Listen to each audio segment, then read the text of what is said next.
Personally, I've had the experience of, okay, employee running away with your money or other stories. How do you think business owners can actually mitigate against this? Before you employ someone, what are some things you can get from them to mitigate all the risk of, okay, them running away with your money? And what are some things you can do? My response would be based on my experience with drafting contracts and advising companies. So when it comes to employee-employer relationships, it's always better when you as the employer is in the strong zone, in that you have a higher bargaining power. And one way you can cement your bargaining power is when you make your employment contract or code of conduct or work policies very comprehensive and very tight. As long as you are operating within the law with anything that you ask your employee to bring, then you are safe. The law doesn't exactly say, oh, the employers cannot say that employees should not bring a guarantor. And even when you bring a guarantor, the law frowns against arresting you. You cannot arrest someone instead of another person.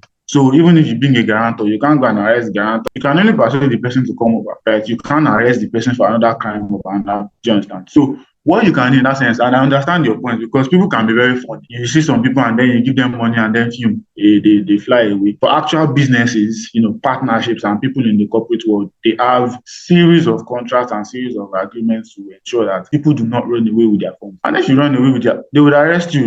There are ways you can go about it. After collecting like documentation, things like the national identification number, NIN, and other forms of identification that have made some of these things quite simple. When they have like some of your documents and some of your ways to identify you, then it's easier to track you and ensure that you are not running away. Some businesses have things that they have references. Some have like providing details of your next of kin. Although all of these details must fall within the scope of the Nigerian Data Protection Act in data minimization, in that there are some kind of data you cannot collect about some. And that's why every business you need a lawyer, because based on the kind of business that you do, the lawyer will be able to advise you that this is the kind of thing that you should do. These are the kind of details you collect in the event someone runs away with your money. I imagine that companies like FanMake, for example, who have like bike men who ride around and things like that, they would have a lot of lawyers always advising them and telling them with their business, so that people don't just wake up this morning and be like, they're giving me FanMake and you got, and let me just ride their bicycle and run away. They have like different lawyers who handle different areas of their business, and they help them to do so many. Is it legal to actually collect the original copy of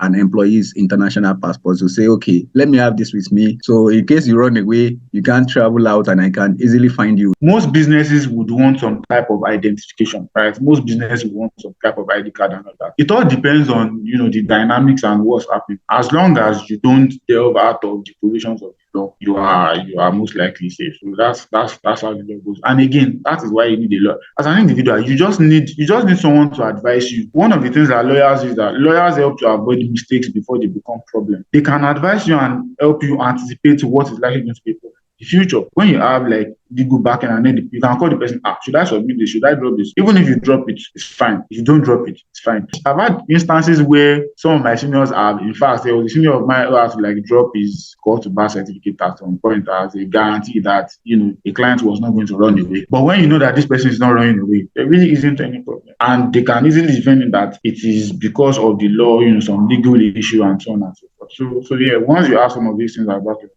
shouldn't be a problem.